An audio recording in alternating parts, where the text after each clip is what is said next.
Hi hello welcome to my channel friends. ಎಲ್ಲರೂ ಹೇಗಿದ್ದೀರಾ? ಎಲ್ಲರೂ ಚೆನ್ನಾಗಿದ್ದೀರಾ ಅಂದ್ಕೊಳ್ತಾ ಇವತ್ತಿನ ವ್ಲಾಗ್ನು ಕೂಡ ಸ್ಟಾರ್ಟ್ ಮಾಡ್ತಾ ಇದ್ದೀನಿ. ಈ ವ್ಲಾಗ್ ಏನಾದರೂ ನಿಮಗೆ ಇಷ್ಟ ಆಯಿತು ಅಂದರೆ ಪ್ಲೀಸ್ ಒಂದು ಲೈಕ್ ಮಾಡಿ. ಯಾರಾದರೂ ಫಸ್ಟ್ ಟೈಮ್ ನೋಡ್ತಿದ್ರೆ ಸಬ್ಸ್ಕ್ರೈಬ್ ಮಾಡಿಕೊಂಡು ವಿಡಿಯೋನ ಕೊನೆ ತನಕ ನೋಡಿ. ನಾನಿವತ್ತು ತುಂಬ ಕಮೆಂಟ್ಸ್ ಮಾಡ್ತಿದ್ರಿ ಅಲ್ವಾ, ಮಕ್ಕಳು ನೋಡಿಕೊಂಡು ಯಾವ ರೀತಿ ಮನೆ ಕೆಲಸಗಳನ್ನ ಮಾಡ್ಕೊಳ್ಳೋದು ಅಂತ, ಅದ್ರ ಬಗ್ಗೆ ತಿಳಿಸ್ಕೊಡ್ತಾ ಇದ್ದೀನಿ. ನನಗೂ ಚಿಕ್ಕ ಮಕ್ಕಳು ಇರೋದ್ರಿಂದ ನಾನು ಕೂಡ ಇದೇ ರೀತಿ ಟಿಪ್ಸ್ನ ಫಾಲೋ ಮಾಡ್ಕೋತೀನಿ. ಹೌ ಟು ಮ್ಯಾನೇಜ್ ಟೈಮ್, ಯಾವ ರೀತಿ ಟೈಮ್ನ ಮ್ಯಾನೇಜ್ ಮಾಡಿಕೊಂಡು ಮಕ್ಕಳನ್ನ ನೋಡಿಕೊಂಡು ಅದ್ರ ಮಧ್ಯೆ ಮನೆ ಕೆಲಸಗಳನ್ನ ಮಾಡಿಕೊಂಡು ಎಲ್ಲದಕ್ಕೂ ಟೈಮ್ನ ಕೊಟ್ಕೊಂಡು ಬ್ಯಾಲೆನ್ಸ್ ಮಾಡಿಕೊಂಡು ಇಡೀ ದಿನ ನಾವು ಯಾವ ರೀತಿ ಟೈಮ್ನ ಯೂಸ್ ಮಾಡ್ಕೋತೀವಿ, ಕರೆಕ್ಟ್ ಟೈಮ್ಗೆ ಕೆಲಸಗಳನ್ನ ಮುಗಿಸ್ಕೋತೀವಿ ಅನ್ನೋದನ್ನ ತಿಳಿಸ್ಕೊಡ್ತಾ ಇದ್ದೀನಿ. ಅದರಲ್ಲಿ ಮೊದಲನೇದು ಏನಂತ ಅಂದರೆ, ಮಕ್ಕಳು ಚಿಕ್ಕವರಾಗಿದ್ದಾರೆ ಅಂತ ಅಂದರೆ 1 ವರ್ಷ 2 ವರ್ಷ ಆಗಿದ್ದಾರೆ ಅಂತ ಅಂದಾಗ ನಮ್ಮ ಜೊತೆಲೇ ಅವ್ರನ್ನ ನೋಡಿಕೊಂಡು ನಮ್ಮ ಜೊತೆಲೇ ಯಾವಾಗಲೂ ಎತ್ಕೊಂಡಾಗಿರ್ಬೋದು ಈ ರೀತಿ ಮಾಡಿಕೊಂಡು ಕೆಲಸಗಳನ್ನ ಮಾಡೋದ್ರಿಂದ ಸ್ವಲ್ಪ ದೊಡ್ಡವರಾಗಿದ್ದಾರೆ ಅಂತ ಅಂದರೆ ಕೂರಿಸ್ಬಿಟ್ಟು ಏನಾದರೂ ಟಾಯ್ಸ್ ಕೊಟ್ಟು ಇಲ್ಲಾಂದರೆ ಬೇರೆ ಏನಾದರೂ ಆಟ ಸಾಮಾನುಗಳು ಇವೆಲ್ಲ ಕೊಟ್ಬಿಟ್ಟು ಆಟ ಆಡಿಸ್ಬೋದು. ಆದರೆ ತುಂಬ ಚಿಕ್ಕವರು ಅಂತ ಅಂದಾಗ ಮಲಗಿರುವಾಗಲೇ ಕೆಲಸಗಳನ್ನ ಮಾಡ್ಕೊಳ್ಳೋದು ತುಂಬಾ ಬೆಸ್ಟು. ಅವ್ರು ಎದ್ದಾದ್ಮೇಲೆ ಕೆಲಸಗಳನ್ನ ಮಾಡ್ಲಿಕ್ಕೆ ಹೋದಾಗ ಕೆಲಸಗಳು ಕೂಡ ಕಂಪ್ಲೀಟ್ ಆಗೋದಕ್ಕೆ ಆಗೋದಿಲ್ಲ. ಕರೆಕ್ಟ್ ಟೈಮ್ಗೆ ನಾವು ಕೆಲಸನ ಕೂಡ ಮಾಡ್ಕೊಳ್ಳೋದಿಲ್ಲ. ಒಂದೊಂದು ದಿನ ಮಲ್ಕೋತಾರೆ, ಒಂದೊಂದು ದಿನ ಮಲ್ಕೊಳ್ಳೋದಿಲ್ಲ, ಒಂದೊಂದು ದಿನ ತುಂಬ ಅಳ್ತಿರ್ತಾರೆ. ಆದಷ್ಟು ನಾವು ಏನು ಮಾಡಬೇಕು, ಅಮ್ಮಂದಿರು ಅಂತ ಅಂದರೆ ಒಂದಿಷ್ಟು ಸ್ಯಾಕ್ರಿಫೈಸ್ ಅಂತೂ ಮಾಡಲೇಬೇಕು. ಮಕ್ಕಳು ಚಿಕ್ಕವರಾಗಿದ್ದಾರೆ ಅಂತ ಅಂದಾಗ ಸರಿಯಾಗಿ ಕರೆಕ್ಟ್ ನಾವು ನಿದ್ದೆ ಮಾಡೋದಕ್ಕೂ ಆಗಲ್ಲ. ಒಂದು ಸ್ವಲ್ಪ ನಿದ್ದೆನ ಅವಾಯ್ಡ್ ಮಾಡ್ಕೋಬೇಕು. ಏನು ಮಾಡೋಕ್ಕಾಗಲ್ಲ ಅಲ್ವಾ. ಒಂದು 5 ವರ್ಷ ಆಗೋ ತನಕ, ಒಂದು 3-4 ವರ್ಷ ಆಗೋ ತನಕ ಸ್ವಲ್ಪ ಕಷ್ಟಪಡಲೇಬೇಕು. ಆಮೇಲೆ ಅವ್ರ ಪಾಡಿಗೆ ಅವ್ರು ಆಟ ಆಡ್ಕೋತಾರೆ, ನಮಗೇನು ಅಷ್ಟು ರಿಸ್ಕ್ ಅನ್ಸಲ್ಲ. ಬಟ್ ಚಿಕ್ಕವರಿದ್ದಾರೆ ಅಂದಾಗ ಆದಷ್ಟು ಸ್ವಲ್ಪ ನಿದ್ದೆ ಅವಾಯ್ಡ್ ಮಾಡ್ಕೊಳ್ಳೋದಾಗಿರ್ಬೋದು, ನಮಗೆ ಒಂದು ಸ್ವಲ್ಪ ಟೈಮ್ ಕೊಟ್ಕೊಳ್ಳೋದು ಕಡಿಮೆನೆ. ಅವಾಗ ಆದಷ್ಟು ನಮ್ಮ ಫೋಕಸ್ ಎಲ್ಲ ಮಗುನ ಮೇಲೆ ಇರುತ್ತೆ, ಕೆಲಸ ಮಾಡಬೇಕು ಅನ್ನೋದಿರುತ್ತೆ, ಟೆನ್ಷನ್ ಇರುತ್ತೆ. ನಾವು ಮಗು ಮಲಗಿರುವಾಗ ಒಂದಿಷ್ಟು ಕೆಲಸಗಳನ್ನ ಮಾಡಿಕೊಂಡ್ರೆ ಎಷ್ಟು ಉಪಯೋಗ ಆಗುತ್ತೆ ಅಂತ ಅಂದರೆ, ನಾನು ಕೂಡ ಅದೇ ರೀತಿ ನನ್ನ ಮಗ, ನಾವು ಒಂದು 6 ಮಂತ್ಗೆ ನಾನು ಬಾಣತನ ಮುಗಿಸ್ಕೊಂಡು ಬಂದಿದ್ರಿಂದ ನನ್ನ ಮಗಳು ಸ್ಕೂಲ್ ಕಳಿಸೋದಿತ್ತು, ನಾನೇ ಎಲ್ಲನೂ ಮ್ಯಾನೇಜ್ ಮಾಡಬೇಕಿತ್ತು. ಯಾವ ರೀತಿ ಮಾಡ್ಕೋತಿದ್ದೆ ಅಂತ ಅಂದರೆ, ಫಸ್ಟು ನಾವೇನು ಮಾಡಬೇಕು ಅಂತ ಅಂದರೆ, ಮಗು ಮಲಗಿರುವ ಟೈಮಲ್ಲಿ ಒಂದಿಷ್ಟು ಕೆಲಸಗಳನ್ನ ಮಾಡ್ಕೋಬೇಕು. ಆವಾಗಲೇ ನಮಗೆ ಟೈಮ್ ಸಿಗೋದು. ಮಗು ಎದ್ದಿದೆ ಅಂತ ಅಂದಾಗ ಯಾರೂ ಇರೋದಿಲ್ಲ, ಎಲ್ಲನೂ ನಾವು ಒಬ್ಬರೇ ಮ್ಯಾನೇಜ್ ಮಾಡಬೇಕು ಅಂತ ಅಂದಾಗ ತುಂಬಾ ಕಷ್ಟ ಆಗುತ್ತೆ. ಇವಾಗ ಹಸ್ಬೆಂಡು ಕೆಲಸಕ್ಕೆ ಹೋಗ್ಬಿಡ್ತಾರೆ ಅಂತ ಅಂದರೆ ಇನ್ನು ಇಡೀ ದಿನ ನಾವೇ ಮ್ಯಾನೇಜ್ ಮಾಡಬೇಕು. ಸಂಜೆ ಬರೋ ತನಕನೂ ಅವ್ರ ಕೆಲಸನೇ ಅವ್ರಿಗೆ ರಿಸ್ಕ್ ಆಗಿರುತ್ತೆ. ಸ್ವಲ್ಪ ಹೊತ್ತು ಮಗುವಿನ ಜೊತೆ ಟೈಮ್ನ ಸ್ಪೆಂಡ್ ಮಾಡ್ತಾರೆ. ಬಟ್ ನಾವು ಬುದ್ಧಿವಂತಿಕೆಯಿಂದ ಮಗು ಮಲಗಿರುವ ಟೈಮಲ್ಲಿ ಒಂದಿಷ್ಟು ಕೆಲಸಗಳನ್ನ ಮಾಡಿಕೊಂಡ್ರೆ ಚೆನ್ನಾಗಿ ನಾವು ಮನೆ ಕೆಲಸ ಮತ್ತು ಮಗುಗೆಲ್ಲ ಟೈಮ್ನ ಕೊಟ್ಕೋಬೋದು. ಅದ್ರ ಮಧ್ಯೆ ನಮಗೂ ಕೂಡ ಸ್ವಲ್ಪ ಟೈಮ್ನ ಕೊಟ್ಕೊಂಡು ನಮ್ಮ ಕೇರ್ನು ಕೂಡ ಮಾಡ್ಕೋಬೋದು. ಫಸ್ಟು ಏನು ಅಂತ ಅಂದರೆ, ಮಕ್ಕಳು ಮಲಗಿರುವಂಥ ಟೈಮಲ್ಲಿ ಅಡುಗೆಗೆ ಫಸ್ಟು ಪ್ರಿಫರೆನ್ಸ ಕೊಡಬೇಕು. ನಾವು ಮನೇಲಿ ಅಡುಗೆ ಎಲ್ಲ ಆಗಿದೆ, ಅನ್ನ ಎಲ್ಲ ಆಗಿದೆ ಅಂದಾಗ ಮಗು ಎದ್ಮೇಲಾದ್ರೂ ನಾವು ಅನ್ನನ ಆದರೂ ತಿನ್ನಿಸ್ಬೋದಾಗಿರ್ಬೋದು, ಈ ರೀತಿ ಮಾಡ್ಕೋಬೋದಲ್ವಾ. ಆದಷ್ಟು ಅಡುಗೆಗೆ ಫಸ್ಟು ಪ್ರಿಫರೆನ್ಸ ಕೊಡಬೇಕು. ಮಕ್ಕಳು ಎದ್ದಾದ್ಮೇಲೆ ಅಡುಗೆ ಮಾಡೋದಕ್ಕೆ ಬಿಡೋದೇ ಇಲ್ಲ. ಮತ್ತು ಗ್ಯಾಸ್ ಸ್ಟವ್ ಮುಂದೆ ಎಲ್ಲ ಕರ್ಕೊಂಡು ತರಕಾರಿ ಕಟ್ ಮಾಡೋದಿರುತ್ತೆ, ಕುಕ್ಕರ್ ವಿಸಿಲ್ಗೆ ಸೌಂಡ್ಗೆ ಎದ್ರುಕೋಬಿಡ್ತಾರೆ. ಇದೆಲ್ಲ ಸ್ವಲ್ಪ ಹಿಂಸೆ ಆಗುತ್ತೆ. ಫಸ್ಟ್ ಪ್ರಿಫರೆನ್ಸ ಅಡುಗೆಗೆ ಕೊಡಬೇಕು. ಅಡುಗೆ ಒಂದು ನೀಟಾಗಿ ಮಾಡಿ ಇಟ್ಕೊಬಿಟ್ರೆ ಅದು ಬೆಳಗ್ಗೆ ತಿಂಡಿ ಮಾಡ್ತಿದ್ದೀವಿ ಅಂದಾಗ ಅಲ್ಲೇ ಕುಕ್ಕರ್ಗೆ ಇಟ್ಬಿಟ್ಟು ಮಧ್ಯಾಹ್ನಕ್ಕೆ ಸಾಂಬಾರನ್ನು ಮಾಡಿ ಇಟ್ಕೊಬಿಟ್ರೆ ತುಂಬಾ ಬೆಸ್ಟು. ಮಧ್ಯಾಹ್ನಕ್ಕೆ ಒಂದು ಸ್ವಲ್ಪ ರೈಸ್ ಮಾಡಿಕೊಂಡ್ರೆ ಅದು ಕೂಡ ಕಂಪ್ಲೀಟ್ ಆಗಿಬಿಡುತ್ತೆ. ಆದಷ್ಟು ಫಸ್ಟ್ ಪ್ರಿಫರೆನ್ಸ ಅಡುಗೆಗೆ ಕೊಡಬೇಕು, ತುಂಬಾ ಒಳ್ಳೆಯದಿದು. ನಾವು ಅಡುಗೆ ಕೆಲಸನ ಮಾಡ್ದಾನೆ ಬೇರೆ ಏನಾದರೂ ಕೆಲಸ ಮಾಡ್ಕೊಂಡಿದ್ರೆ ಮಧ್ಯೆ ಏನಾದರೂ ನಮಗೂ ಹೊಟ್ಟೆ ಹಸಿವಾಗ್ಬಿಡುತ್ತೆ. ಅಷ್ಟರಲ್ಲಿ ಮಗುನೂ ಎದ್ಬಿಡುತ್ತೆ. ಆವಾಗ ನಮಗೆ ಮಗುಗೂ ಹೊಟ್ಟೆ ತುಂಬ ತಿನ್ಸೋದಕ್ಕಾಗೋದಿಲ್ಲ, ನಾವು ಊಟ ಮಾಡೋದಕ್ಕಾಗೋದಿಲ್ಲ. ಸುಮ್ಮನೆ ಕೆಲಸನೂ ಕೂಡ ನಮಗೆ ಹಿಂಸೆ ಅನಿಸ್ಬಿಡುತ್ತೆ. ಆದಷ್ಟು ಅಡುಗೆ ಕೆಲಸನ ಮುಗಿಸ್ಕೊಳ್ಳೋದು ತುಂಬಾ ಇಂಪಾರ್ಟೆಂಟು. ನೆಕ್ಸ್ಟು ಪಾತ್ರೆ ತೊಳೆಯೋದಾಗಿರ್ಬೋದು, ಮನೆ ಒರೆಸೋದಾಗಿರ್ಬೋದು, ಮನೆ ಕಸ ಏನಾದರೂ ಗುಡಿಸಿ ನೀಟಾಗಿ ಎಲ್ಲನೂ ಒರೆಸ್ಕೊಳ್ಳೋದಾಗಿರ್ಬೋದು, ಏನಾದರೂ ಟಾಯ್ಲೆಟ್ ಕ್ಲೀನ್ ಮಾಡ್ತೀವಿ ಅಂತಂದರೆ ಟಾಯ್ಲೆಟ್ ಕ್ಲೀನಿಂಗ್ ಆಗಿರ್ಬೋದು, ಮತ್ತು ಸ್ನಾನ ಮಾಡೋದಾಗಿರ್ಬೋದು. ಆದಷ್ಟು ನಾವು ಈ ಕೆಲಸ ಎಲ್ಲ ಮಗು ಮಲಗಿರುವಾಗಲೇ ಮಾಡ್ಕೊಳ್ಳೋದು ತುಂಬಾ ಒಳ್ಳೆಯದು. ಮಗು ಎದ್ಮೇಲೆ ನಮ್ಗೆ ಯಾವುದೇ ರೀತಿ ಸ್ನಾನ ಮಾಡೋದಕ್ಕಾಗಿರ್ಬೋದು, ಏನಾದರೂ ಮನೆ ಕ್ಲೀನ್ ಮಾಡೋದಿರುತ್ತೆ, ಮನೆ ಒರೆಸೋದಿರುತ್ತೆ, ಮತ್ತು ಅದ್ರ ಮೇಲೆ ಏನಾದರೂ ಬಂದು ಬಿದ್ದುಬಿಡೋದಾಗಿರ್ಬೋದು, ಇದೆಲ್ಲ ಸುಮ್ಮನೆ ಹಿಂಸೆ ಆಗಿಬಿಡುತ್ತೆ. ಆದಷ್ಟು ನಾವು ಮಗು ಮಲಗಿರುವಾಗ ಈ ರೀತಿ ಕೆಲಸಗಳನ್ನ ಮಾಡಿಕೊಂಡ್ರೆ ತುಂಬಾ ಒಳ್ಳೆಯದು.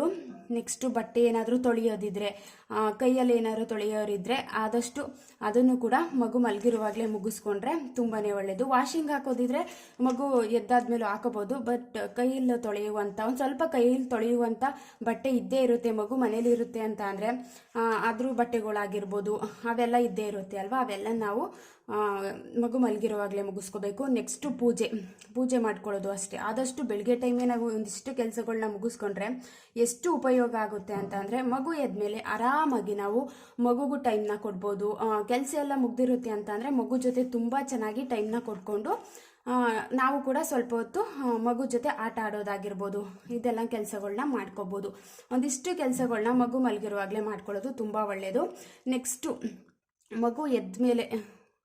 ಮಗು ಎದ್ದಿರುವ ಟೈಮಲ್ಲಿ ಯಾವ ಕೆಲಸ ಮಾಡ್ಕೊಳ್ಳೋದು ಅನ್ನೋದು ಆದರೆ, ಎದ್ದಿರುವ ಟೈಮು ಮಗು ಎದ್ದಿರುತ್ತೆ ಅಂತ ಅಂದರೆ ನಮ್ಮ ಜೊತೆಲೆ ಕೂರಿಸ್ಕೊಂಡು ಮಾಡುವಂಥ ಕೆಲಸಗಳು, ಅಂದರೆ ಅಷ್ಟು ರಿಸ್ಕ್ ಇರಬಾರ್ದು. ರಿಸ್ಕ್ ಕೆಲಸ ನಾವು ಆಲ್ರೆಡಿ ಮುಗಿಸ್ಕೊಬಿಟ್ಟಿದ್ದೀವಿ ಅಂದಾಗ ಈ ಕೆಲಸಗಳು ಅಷ್ಟು ರಿಸ್ಕ್ ಇರುವಂಥ ಕೆಲಸಗಳಲ್ವಾ.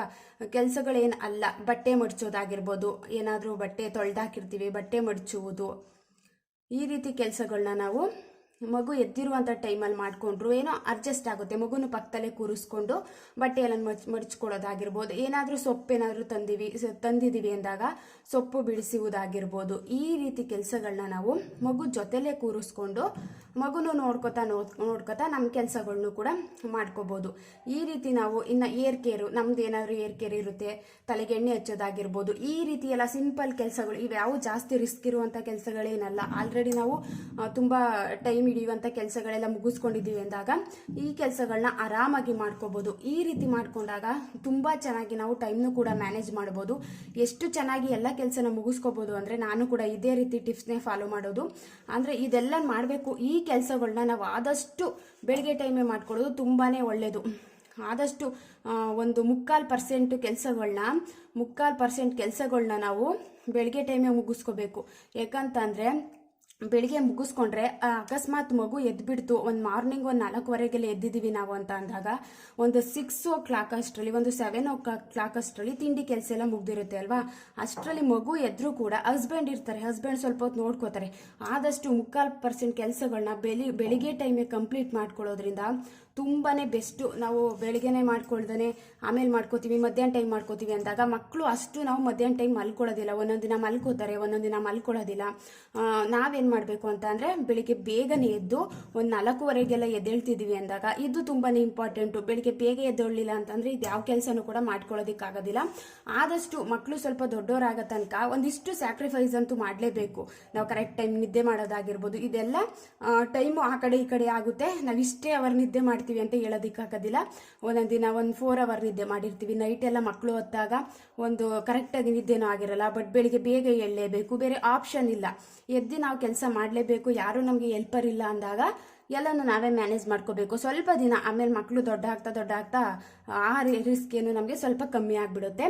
ಒಂದು 4:15 ಎದ್ದೇಳ್ತಿದ್ವಿ ಅಂದಾಗ ಒಂದು 7 o'clock ಅಷ್ಟರಲ್ಲಿ ನಾವು ತಿಂಡಿ ಕೆಲಸ ಮುಗಿಸ್ಕೊಂಡು ಅಂದಾಗ, ತಿಂಡಿ ಎಲ್ಲ ಆಯಿತು ಅಂತ ಅಂದರೆ, ಇನ್ನೊಂದು ಮಗು ಏನಾದರೂ ಇತ್ತು ಅಂತ ಅಂದರೆ ಆ ಮಗುನ ಸ್ಕೂಲಿಗೆ ಕಳಿಸೋದಾಗಿರ್ಬೋದು, ಈ ರೀತಿ ಕೆಲಸ ಎಲ್ಲನೇ ಒಂದು 8 o'clock ಅಷ್ಟರಲ್ಲಿ ಕಂಪ್ಲೀಟ್ ಆಯಿತು ಅಂತ ಅಂದ್ಕೊಳ್ಳಿ. ಕೆಲಸಗಳು ಮಗುನ ಸ್ಕೂಲ್ ಕಳಿಸೋದಾಗಿರ್ಬೋದು, ಅಡುಗೆ ಕೆಲಸಗಳಾಗಿರ್ಬೋದು, ತಿಂಡಿ ಮಾಡ್ತಾನೆ ಮಧ್ಯಾಹ್ನ ಸಾಂಬಾರಾಗಿರ್ಬೋದು, ಈ ರೀತಿ ಎಲ್ಲವ ಒಂದು 8 ಗಂಟೆ ಅಷ್ಟರಲ್ಲಿ ಕಂಪ್ಲೀಟ್ ಆಯಿತು ಅಂತ ಅಂದರೆ, ತಿಂಡಿ ಕೆಲಸ ಮುಗೀತು ಅಂತ ಅಂದರೆ ಆಲ್ಮೋಸ್ಟ್ ಸ್ವಲ್ಪ ಕೆಲಸ ಎಲ್ಲ ಕಮ್ಮಿ ಆದಂಗೆ. ಇನ್ನು ಮಗುನು ಸ್ಕೂಲ್ ಕಳಿಸಾದ್ಮೇಲೆ ಅಷ್ಟರಲ್ಲಿ ಚಿಕ್ಕ ಮಗು ಏನಾದರೂ ಎದ್ದಿರುತ್ತೆ ಅಂತ ಅಂದಾಗ 9 o'clock ಅಷ್ಟರಲ್ಲಿ ಅದಕ್ಕೆ ತಿಂಡಿನ ತಿನ್ನಿಸ್ಬಿಡೋದು ತುಂಬಾ ಒಳ್ಳೆಯದು. ಯಾಕಂತಂದರೆ ಮಗು ಎದ್ದಿರುತ್ತೆ, ಆ ಟೈಮಲ್ಲಿ ನಾವು ಕೂಡ ಸರಿಯಾಗಿ ನೋಡ್ಕೊಳ್ಳೋದಕ್ಕಾಗಿರಲ್ಲ, ಕೆಲಸ ಎಲ್ಲ ಮುಗಿಸ್ಕೊತಾ ಇರ್ತೀವಿ. ಒಂದು 9 ಗಂಟೆಗೆಲ್ಲ ತಿಂಡಿನ ತಿನ್ನಿಸ್ಬಿಟ್ರೆ ಮಗುಗೆ ಅದ್ರ ಪಾಡ್ಗೊಂದು ಸ್ವಲ್ಪ ಆಟ ಆಡುತ್ತೆ. ಮತ್ತು ಹೊಟ್ಟೆ ಜಾಸ್ತಿ ಹಸಿವಾದಾಗಲೇ ತುಂಬ ಅಳೋದಾಗಿರ್ಬೋದು, ಈ ರೀತಿ ಎಲ್ಲ ಮಾಡಲಿಕ್ಕೆ ಸ್ಟಾರ್ಟ್ ಮಾಡ್ಕೊಬಿಡುತ್ತೆ. ಅದಕ್ಕೋಸ್ಕರ ಒಂದು 9 ಗಂಟೆ ಅಷ್ಟರಲ್ಲೆಲ್ಲ ತಿಂಡಿನ ತಿನ್ನಿಸ್ಕೊಂಡ್ರೆ ತುಂಬಾ ಬೆಸ್ಟು. ನಾವು ತಿನ್ನಲಿಕ್ಕೂ ಕೂಡ ಈಸಿ ಆಗುತ್ತೆ. ಅಂತಂದರೆ ಮಗುಗೆ ತಿನ್ನಿಸ್ಬಿಟ್ಟು ತಿನ್ನೋದು ತುಂಬ ಒಳ್ಳೆಯ ಅಭ್ಯಾಸ ಅಲ್ವಾ. ಮಗುಗೆ ತಿನ್ನಿಸ್ತಾರೆ ಫಸ್ಟೇ ನಾವೇ ತಿನ್ಬಿಡೋದಾಗಿರ್ಬೋದು. ಮಗು ಅಳ್ತಿರುತ್ತೆ, ನಮಗೂ ಸಮಾಧಾನ ಅನ್ಸಲ್ಲ. ನಾನು ಕೂಡ ಸೇಮ್ ಅದೇ ರೀತಿ ಒಂದು 9 o'clock ಅಷ್ಟರಲ್ಲಿ ನಾನು ಟೆರಸ್ ಮೇಲೆ ತಿಂಡಿ ತಿನ್ಸೋದಕ್ಕೆ ಕರ್ಕೊಂಡೋಯ್ತು ಅಂತ ಅಂದರೆ ಒಂದು 10:30 ಒಂದು 11 ಗಂಟೆ ತನಕ ಕರ್ಕೊಬರೋದಿಲ್ಲ. ಬಿಸಿಲಿರುತ್ತೆ, ಸ್ವಲ್ಪ ಹೊತ್ತು ಆಟ ಆಡಿಸ್ಕೊಂಡು ನಿಧಾನಕ್ಕೆ ಕರ್ಕೊಬರ್ತೀನಿ. ಅಂದರೆ ನಾವು ಒಂದು 9 ಗಂಟೆಗೆ ತಿಂಡಿ ಮಾಡಬೇಕು ಅಂತ ಅಂದ್ಕೊಂಡಿರ್ತೀವಿ. ಬಟ್ ಅವತ್ತು ನಾನು ಟೈಮ್ ಟೇಬಲ್ನ ಕೊಟ್ಟಿದ್ದೆ ಅಲ್ವಾ, ಅದು ಮಕ್ಕಳು ಎಲ್ಲ ದೊಡ್ಡವರಾಗಿ ಸ್ಕೂಲಿಗೆ ಹೋಗ್ತಿದ್ದಾರೆ ಅಂದಾಗ ಆ ಟೈಮಲ್ಲಿ ಯೂಸ್ ಆಗುತ್ತೆ. ಬಟ್ ಮಕ್ಕಳು ಚಿಕ್ಕವರಿದ್ದಾರೆ ಅಂತ ಅಂದಾಗ ಈ ಟೈಮ್ ಟೇಬಲ್ ಯೂಸ್ ಆಗುತ್ತೆ. ಕರೆಕ್ಟು ಟೈಮ್ಗೆ ನಾವು ತಿಂಡಿನ ತಿನ್ನೋದಕ್ಕಾಗೋದಿಲ್ಲ. ಒಂದಿನ ಏರುಪೇರು ಆಗೇ ಆಗಿರುತ್ತೆ. ಒಂದೊಂದು ದಿನ ಮಕ್ಕಳು ಒಂದು ಬೇಗ ಎದ್ಬಿಟ್ಟಿರ್ತಾರೆ, ಒಂದು 7:30 8 ಗಂಟೆಗೆಲ್ಲ ಎದ್ದಿರ್ತಾರೆ ಅಂತ ಅಂದಾಗ ಅವಾಗ ಬೇಗನೆ ತಿಂಡಿನೂ ತಿನ್ನಿಸಿರ್ಬೋದು. ಬಟ್ ಒಂದೊಂದು ದಿನ ಲೇಟಾಗಿ ಎದ್ದಿರ್ತಾರೆ, 9 ಗಂಟೆಗೆ ಎದ್ದೇಳ್ತಾರೆ ಅಂದಾಗ ಅಂದಾಗ ಈ ರೀತಿ ತಿಂಡಿ ತಿನ್ನಿಸೋದು ಕೂಡ ಲೇಟ್ ಆಗುತ್ತೆ, ನಾವು ತಿಂಡಿ ತಿನ್ನೋದು ಕೂಡ ಸ್ವಲ್ಪ ಏರುಪೇರು ಆಗೇ ಆಗುತ್ತೆ. ಮಕ್ಕಳನ್ನ ಸ್ವಲ್ಪ ಹೊತ್ತು ಬಿಸಿಲಲ್ಲಿ ಆಟ ಆಡಿಸ್ಕೊಂಡು ಒಂದು 10:30 ಕರ್ಕೊಬಂದ್ವಿ ಅಂತ ಅಂದರೆ ಮಕ್ಕಳಿಗಿನ್ನ ಮುಖ ತೊಳೆದು ಫೇಸ್ ವಾಶ್ ಆಗಿರ್ಬೋದು, ಈ ರೀತಿ ಎಲ್ಲ ಮಾಡಿ ನಾವು ಸ್ವಲ್ಪ ಹೊತ್ತು ನಾವು ತಿಂಡಿ ತಿನ್ಕೊಂಡು ಮಗುನ ಕೂರಿಸ್ಕೊಂಡೆ ನಾವು ತಿಂಡಿನೂ ಕಂಪ್ಲೀಟ್ ಮಾಡಿಕೊಂಡ್ರೆ ಮಗುಗೂ ಟೈಮ್ ಕೊಟ್ಟಂಗೆ ಆಗುತ್ತೆ, ಮನೆ ಕೆಲಸಗಳು ಕೂಡ ಆಗುತ್ತೆ. ಎಷ್ಟು ಈಸಿಯಾಗಿ ಮಾಡ್ಕೋಬೋದು ಗೊತ್ತಾ. ತುಂಬ ಜನ ಮಗು ನೋಡಿಕೊಂಡು ಕಷ್ಟ ಓಕೆ, ಸ್ವಲ್ಪ ಕಷ್ಟ ಅನ್ನೋದು ಇದ್ದೇ ಇರುತ್ತೆ. ನಾನು ಆ ಎಕ್ಸ್ಪೀರಿಯೆನ್ಸ್ ಎಲ್ಲ ಮಾಡಿದ್ದೀನಿ. ಚಿಕ್ಕ ಮಕ್ಕಳು ನೋಡಿಕೊಂಡು ತುಂಬ ಕಷ್ಟ ಆಗ್ಬಿಡುತ್ತೆ. ಒಂದೊಂದ್ಸಲಿ ನಮಗೂ ಹುಷಾರಿರೋದಿಲ್ಲ, ನಮಗೂ ಏನೋ ಆಗ್ತಿರಲ್ಲ, ಆ ಟೈಮಲ್ಲೂ ಮಾಡಲೇಬೇಕು. ಬಟ್ ಏನು ಅಂತ ಅಂದರೆ ನಾವು ಮನ್ಸು ಮಾಡಿದ್ರೆ ಆರಾಮಾಗಿ ನಾವು ಕೆಲಸಗಳನ್ನು ಕೂಡ ಕಂಪ್ಲೀಟ್ ಮಾಡ್ಕೋಬೋದು. ಇನ್ನು ನಮ್ಮದು ತಿಂಡಿ ಕಂಪ್ಲೀಟ್ ಆಯಿತು ಅಂತಂದರೆ ಟೈಮ್ ಸ್ಪೆಂಡ್ ವಿತ್ ಕಿಡ್ಸ್ ಆದಷ್ಟು ಈ ಟೈಮ್ ಅಂತೂ ಮಿಸ್ ಮಾಡ್ಕೋಬೇಡಿ. ದೊಡ್ಡವರಾಗ್ತಾ ಅನಿಸ್ಬಿಡುತ್ತೆ ಮಕ್ಕಳ ಜೊತೆ ನಾವು ಟೈಮ್ನ ಸ್ಪೆಂಡ್ ಮಾಡೋಕ್ಕಾಗಲಿಲ್ಲ ಅಂತ ಒಂದು ರೀತಿ ಫೀಲ್ ಅಂತೂ ಬಂದೇ ಬರುತ್ತೆ. ಆದಷ್ಟು ಮಕ್ಕಳ ಜೊತೆ ಟೈಮ್ನ ಸ್ಪೆಂಡ್ ಮಾಡೋದಾಗಿರ್ಬೋದು, ಮಾತಾಡೋದಾಗಿರ್ಬೋದು, ಏನೋ ಒಂದು ರೀತಿ ಖುಷಿ ಅನ್ನೋದು ಇದ್ದೇ ಇರುತ್ತೆ ಅಲ್ವಾ. ಒಂದು 11 ಗಂಟೆಯಿಂದ ಮಕ್ಕಳ ಜೊತೆ ಒಂದು 1 ಗಂಟೆ ತನಕನೂ ನಾವು ಟೈಮ್ನ ಸ್ಪೆಂಡ್ ಮಾಡಿದ್ರೆ ಅವ್ರ ಜೊತೆಲಿ ಆಟಾಡಿ ಸ್ವಲ್ಪ ಓಡಾಡ್ಸೋದಾಗಿರ್ಬೋದು, ಈ ರೀತಿ ಎಲ್ಲ ಮಾಡಿದಾಗ ನಿದ್ದೆ ಅಂತೂ ಚೆನ್ನಾಗಿ ಬಂದಿರುತ್ತೆ. ನಾನು ಕೂಡ ಸೇಮ್ ಇದೇ ರೀತಿ ಮಾಡ್ತೀನಿ. ನನ್ನ ಮಗ ಮಧ್ಯಾಹ್ನ ಟೈಮ್ ಮಲ್ಕೊಂಡ್ರು ಕೂಡ ರಾತ್ರಿ ಟೈಮು ತುಂಬ ಚೆನ್ನಾಗಿ ನಿದ್ದೆ ಮಾಡ್ತಾನೆ. ನಿಜವಾಗ್ಲೂ ಅದೊಂದು ನನಗೆ ಅದೃಷ್ಟ ಅಂತಲೇ ಹೇಳ್ಬೋದು. ಅಷ್ಟು ಅಳೋದಾಗಿರ್ಬೋದು, ತುಂಬ ಹೊಟ್ಟೆ ಉರ್ಸೋದಾಗಿರ್ಬೋದು, ಈ ರೀತಿ ಏನು ಮಾಡಲಿಲ್ಲ. ಮಧ್ಯಾಹ್ನ ಟೈಮ್ ಮಲ್ಕೊಂಡ್ರು ಕೂಡ ರಾತ್ರಿ ಟೈಮ್ ತುಂಬ ಚೆನ್ನಾಗಿ ನಿದ್ದೆ ಮಾಡೋದ್ರಿಂದ ನನಗೆ ತುಂಬ ಚೆನ್ನಾಗಿ ಕೆಲಸಗಳನ್ನು ಮಾಡ್ಕೊಳ್ಳೋದಕ್ಕೂ ಕೂಡ ಈಸಿ ಆಯಿತು. ಇನ್ನು 1 ಗಂಟೆಗೆ ಮಗುನ ಮಲಗಿಸಿದ್ರು ಕೂಡ ಆಮೇಲೆ ಅನ್ನ ಸಾಂಬಾರು ಮಾಡ್ಕೊಂಡಿರ್ತೀವಿ ಅಂದಾಗ ರೈಸ್ ಏನಾದರೂ ಮಾಡ್ಕೊಳ್ಳೋದಾಗಿರ್ಬೋದು, ಈ ರೀತಿ ಎಲ್ಲ ಮಾಡಿಕೊಂಡ್ರೆ ತುಂಬ ಚೆನ್ನಾಗಿ ಟೈಮ್ನು ಕೂಡ ಮ್ಯಾನೇಜ್ ಮಾಡ್ಕೋಬೋದು. ಮಧ್ಯಾಹ್ನದ ಊಟ ಎಲ್ಲ ಮುಗೀತು ಅಂತ ಅಂದರೆ ಇನ್ನು ನಮಗೆ ಸ್ವಲ್ಪ ಹೊತ್ತು ಟಿ ವಿ ನೋಡೋದಾಗಿರ್ಬೋದು, ಮ್ಯೂಸಿಕ್ ಕೇಳೋದಾಗಿರ್ಬೋದು, ಮಗು ಮಲಗಿರುತ್ತೆ ಅಂದಾಗ ಸ್ವಲ್ಪ ಸೌಂಡ್ ಕಮ್ಮಿ ಕೊಡ್ಕೊಂಡು ಇದೆಲ್ಲ ಮಾಡ್ಕೋಬೋದು. ನಮಗೂ ಕೂಡ ಮೈಂಡ್ ಒಂದು ಸ್ವಲ್ಪ ಫ್ರೆಶ್ ಬೇಕು ಅನಿಸ್ತಿರುತ್ತೆ. ಬೆಳಗ್ಗೆಯಿಂದ ಬೇಗ ಎದ್ದು ಎಲ್ಲ ಕೆಲಸನೂ ಮಾಡಿರ್ತೀವಿ, ಮೈಂಡ್ ಒಂದು ಸ್ವಲ್ಪ ರಿಲ್ಯಾಕ್ಸ್ ಆಗಬೇಕು ಅನ್ನೋ ರೀತಿ ಇದ್ದಾಗ ನಮಗೇನು ಇಷ್ಟ ಆಗುತ್ತೋ ಬುಕ್ಸ್ ಓದೋದಾಗಿರ್ಬೋದು, ಟಿ ವಿ ನೋಡೋದಾಗಿರ್ಬೋದು, ಮ್ಯೂಸಿಕ್ ಕೇಳೋದಾಗಿರ್ಬೋದು, ಈ ರೀತಿ ಟೈಮ್ನ ಮಧ್ಯಾಹ್ನ ಟೈಮ್ ಮಾಡಿಕೊಂಡ್ರೆ ಎಷ್ಟು ಚೆನ್ನಾಗಿ ನಾವು ಮನೆ ಕೆಲಸಗಳನ್ನ ಮಾಡ್ಕೋಬೋದು ಅಂತ ಅಂದರೆ ಇನ್ನು ನೆಕ್ಸ್ಟ್ ಮಗು ಬರುತ್ತೆ ಅಂತ ಅಂದರೆ ಒಂದು 4 o'clock ಅಷ್ಟರಲ್ಲೂ ಟೈಮು ಇರುತ್ತೆ ನಮಗೆ. 1 ಗಂಟೆಗೆ ಮಲಿಕೋತು ಅಂತ ಅಂದರೆ ತುಂಬ ಟೈಮ್ ಇದ್ದೇ ಇರುತ್ತೆ ಅಲ್ವಾ. ಅಷ್ಟರಲ್ಲಿ ನಮ್ಮ ಕೆಲಸ ಎಲ್ಲ ಮುಗಿಸ್ಕೋತು ಅಂದರೆ ನೆಕ್ಸ್ಟು ಇನ್ನೊಂದು ಮಗು ಏನಾರು ಇತ್ತು ಸ್ಕೂಲಿಂದ ಬಂತು ಅಂತ ಅಂದರೆ ಅದಕ್ಕೆ ಹೇಳ್ಕೊಡೋದಾಗಿರ್ಬೋದು, ಇದೆಲ್ಲನೇ ನಾವು ತುಂಬ ಚೆನ್ನಾಗಿ ಮ್ಯಾನೇಜ್ ಮಾಡ್ಕೋಬೋದು. ನಾನು ಆಲ್ರೆಡಿ ಒಂದು ವ್ಲಾಗಲ್ಲಿ ಯಾವ ರೀತಿ ಲಿಸ್ಟ್ನ ಮಾಡಿಕೊಂಡು ಮನೆ ಕೆಲಸಗಳನ್ನ ಮಾಡ್ಕೊಳ್ಳೋದು ಅನ್ನೋದನ್ನ ಮಾಡಿರೋದ್ರಿಂದ ಅಷ್ಟು ಡೀಪಾಗಿ ಏನು ಎಕ್ಸ್ಪ್ಲನೇಷನ್ ಮಾಡ್ತಾ ಇಲ್ಲ. ನಾನು ಮಗು ನೋಡಿಕೊಂಡು ಅಂತಂದರೆ ಚಿಕ್ಕ ಮಕ್ಕಳಿದ್ದಾಗ ಈ ಒಂದು ಲಿಸ್ಟು ತುಂಬ ಉಪಯೋಗ ಆಗುತ್ತೆ. ಮಕ್ಕಳು ದೊಡ್ಡವರಾಗಿದ್ದಾರೆ ಅಂದಾಗ ಆ ಲಿಸ್ಟು ಅವ್ರಿಗೂ ಕೂಡ ತುಂಬ ಹೆಲ್ಪ್ ಆಗುತ್ತೆ. ಒಂದು ದಿನದಲ್ಲಿ 24 hours ಟೈಮ್ ಇರೋದ್ರಿಂದ ಒಂದು 3 ಭಾಗ ಮಾಡ್ಕೊಳ್ಳಿ. 8 hours ನಿದ್ದೆ ಮಾಡೋದಾಗಿರ್ಬೋದು, 8 hours ಕೆಲಸ ಮಾಡೋದಾಗಿರ್ಬೋದು, 8 hours ನಮಗೆ ಟೈಮ್ನ ಕೊಟ್ಕೊಳ್ಳೋದಾಗಿರ್ಬೋದು ಅಂತಂದರೆ ಇದ್ರ ಮಧ್ಯೆ ಮನೆ ಕೆಲಸಗಳು ಮತ್ತು ಏನೋ ಮಗು ನೋಡ್ಕೊಳ್ಳೋದಾಗಿರ್ಬೋದು, ಏನಾದರೂ ಈ ಕೆಲಸಗಳನ್ನ ಈ ಟೈಮಲ್ಲಿ ಮಾಡಿಕೊಂಡ್ರೆ ನಮಗೆ ಕೇರ್ ಆಗಿರ್ಬೋದು, ತುಂಬ ಚೆನ್ನಾಗಿ ನಾವು ಇಡೀ ದಿನನ ಬ್ಯಾಲೆನ್ಸ್ ಮಾಡಿಕೊಂಡು ಹೋಗ್ಬೋದು ಅಲ್ವಾ. ಇಷ್ಟೆಲ್ಲ ಟೈಮ್ ಇರುವಾಗ ಅಂದರೆ ಮಕ್ಕಳು ನೋಡ್ಕೊಂಡು ಮನೆ ಕೆಲಸ ಮಾಡೋದು ಸ್ವಲ್ಪ ಕಷ್ಟ ಅಂತ ಅನಿಸುತ್ತೆ. ಬಟ್ ಆರಾಮಾಗಿ ನಾವು ಕೂಡ ಮನಸ್ಸನ್ನು ಮಾಡಿದ್ರೆ ಬೆಳಗ್ಗೆ ಬೇಗ ಎದ್ದರೆ ಇಡೀ ಕೆಲಸ ಎಲ್ಲನೇ ಕಂಪ್ಲೀಟಾಗಿ ಚೆನ್ನಾಗಿ ಮುಗಿಸ್ಕೋಬೋದು. ಇವತ್ತಿನ ವ್ಲಾಗ್ ಏನಾದರೂ ನಿಮಗೆ ಇಷ್ಟ ಆಯಿತು ಅಂದರೆ ಪ್ಲೀಸ್ ಒಂದು ಲೈಕ್ ಮಾಡಿ. ಯಾರಾದರೂ ಫಸ್ಟ್ ಟೈಮ್ ನೋಡ್ತಿದ್ರೆ ಸಬ್ಸ್ಕ್ರೈಬ್ ಮಾಡಿಕೊಂಡು ವಿಡಿಯೋನ ಕೊನೆ ತನಕ ನೋಡಿ. Thank you for watching. Next ವಿಡಿಯೋದಲ್ಲಿ ಸಿಗ್ತೀನಿ.